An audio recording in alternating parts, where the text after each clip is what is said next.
Hello friends, welcome to Kalyani சுலகம். உங்கள் குழந்தைங்களுக்கு ஸ்கூலுக்கு என்ன லஞ்ச் பேக் பண்ணி கொடுத்தாலும் ஈவினிங் திருப்பி அப்படியே எடுத்துகிட்டு வராங்களா? கவலையை விடுங்க. இந்த ரைஸ் ஒரு நாள் ட்ரை பண்ணி கொடுத்து பாருங்களேன். டிஃபன் பாக்ஸில் ஒரு பருக்கு கூட இருக்காது. அப்படி என்ன ரைஸ் அப்படின்ட்டு தானே கேட்குறீங்க? வீடியோவை ஃபுல்லாக பார்த்து தெரிஞ்சுக்கிங்க. இப்போ அந்த ரைஸ் செய்கிறதுக்கு முதல்ல ஒரு ஸ்பூன் அளவுக்கு வெள்ளை எள்ளு எடுத்துக்கிறேன்.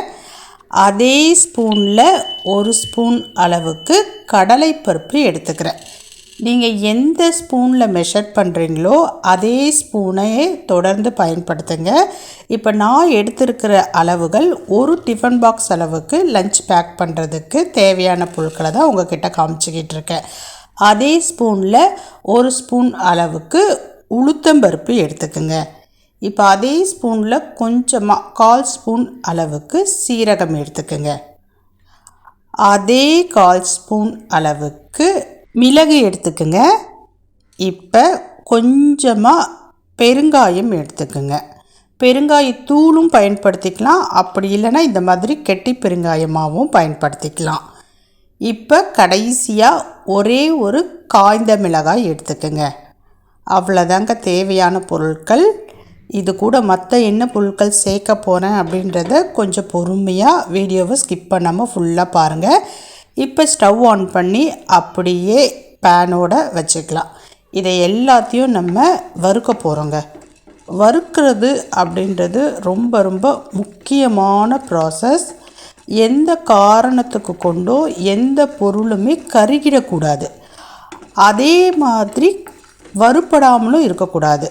கலர் பார்த்திங்கன்னா பொன்னிறமாக ஆகணும். அந்த அளவுக்கு வறுத்து எடுத்துக்க போகிறோம். நீங்கள் ஸ்டவ்வை சிம்மில் வச்சு தான் வறுக்க வேண்டியதாக இருக்கும். கொஞ்சம் ஃப்ளேமை நீங்கள் ஏற்றினீங்கன்னா கூட கண்டிப்பாக இதில் இருக்கக்கூடிய 1-2 பொருட்கள் கருகிறதுக்கோ அப்படி இல்லைன்னா வறுப்படாமல் இருக்கிறதுக்கோ காரணமாயிடும். அதனால் சிம்மிலேயே வச்சுக்கிங்க. இப்போ பாருங்கள், நம்ம போட்ட பெருங்காயமும் அந்த காய்ந்த மிளகாவும் பெருங்காயத்தை வச்சே தெரிஞ்சுக்கலாம். நல்லா பொரிஞ்சிருச்சு பாருங்கள். நம்ம ட்ரை ரோஸ்ட்டு தான் பண்ணியிருக்கோம். இப்போ இந்த அளவுக்கு பொன்னிறமாக மாறி இருக்கணும். இதை ஆற விட்டுட்டு மிக்ஸி ஜாருக்கு மாற்றிக்கலாம். வறுத்துட்டோம், கீழே வச்சு ஆற விட்டுட்டோம், மிக்ஸி ஜாருக்கு மாற்றிட்டோம். இப்போ கொஞ்சமாக தேவையான அளவு கல்லுப்பு சேர்த்துக்கிறோம். மிக்ஸி ஜாரில் போட்டு அரைச்சிட்டு காமிக்கிறேன். அரைக்கிறப்ப ரொம்ப நைஸாக அரைச்சிடக்கூடாது. கொஞ்சம் கையில் எடுத்து பார்த்திங்கன்னா மணலாக இருக்கணும். அந்த அளவுக்கு அரைச்சி எடுத்துக்குங்க. இப்போ நான் அரைச்சிட்டேன். இப்போ மறுபடியும் அதே பேனை வச்சுக்கலாம். ஒரு 2 ஸ்பூன் அளவுக்கு ஆயில் சேர்த்துக்குங்க.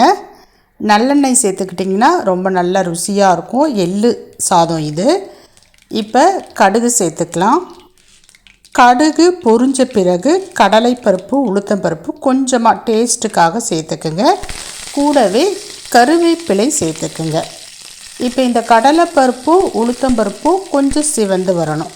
கூடவே ஒரே ஒரு காய்ந்த மிளகாய். இப்போ நான் ஒரு டிஃபன் பாக்ஸ் அளவுக்கு தான் சொல்லியிருக்கேன். காய்ந்த மிளகாய் ஒன்று சேர்த்துக்கிட்டால் கரெக்டாக இருக்கும். நம்ம ஏற்கனவே வறுக்கிறப்போ ஒரு காய்ந்த மிளகாய் சேர்த்துருக்கோம், கொஞ்சம் மிளகு சேர்த்துருக்கோம். அந்த காரமே கரெக்டாக இருக்கும். இப்போ உதிரியாக வடித்த சாதத்தை ஆற விட்டுட்டு இது கூட சேர்த்துக்கலாம். சேர்த்துட்டு நம்ம அரைச்ச எள்ளு பொடியையும் இது கூட சேர்த்துட்டு நல்லா மிக்ஸ் பண்ணிக்கலாம். மிக்ஸ் பண்ணுறப்பவே டேஸ்ட் பண்ணி பார்த்துக்கங்க, உப்பு காரம்லாம் கரெக்டாக இருக்கா அப்படின்ட்டு. எனக்கு எல்லாமே பர்ஃபெக்டாக சூப்பராக இருந்ததுங்க. இப்போ நல்லா மிக்ஸ் பண்ணியாச்சு. அவ்வளோதான், நம்ம ஸ்டவ்வை ஆஃப் பண்ணிடலாம். இந்த டிஷ்ஷு மொத்தமே செய்கிறதுக்கு நீங்கள் ஸ்டவ்வை சிம்மில் தான் வச்சு செஞ்சாகணும். வறுக்கிறப்பவும் சரி, தாளிக்கிறப்பவும் சரி. சூப்பரான இன்ஸ்டண்ட்டான வெரைட்டி ரைஸ் ரெடி ஆகிடுச்சு. செய்கிறதுக்கு ஒரு 15 நிமிஷம் ஆகும். அவ்வளோதாங்க. நீங்கள் டிஃபன் பாக்ஸுக்கு ஒரு நாள் பேக் பண்ணி கொடுத்து பாருங்களேன். மறுபடியும் குழந்தைங்க அன்றைக்கி கட்டி கொடுத்தீங்களேம்மா அதே ரைஸை கட்டி கொடுங்கன்னு சொல்லிட்டு கேட்பாங்க. அவ்வளோ டேஸ்ட்டாக இருக்கும். இல்லை சூடாக நான் அப்போவே பரிமாறணும் அப்படின்னு நினச்சிங்கனாலும் பரிமாறலாம். ரொம்பவே ருசியாக இருக்கும்.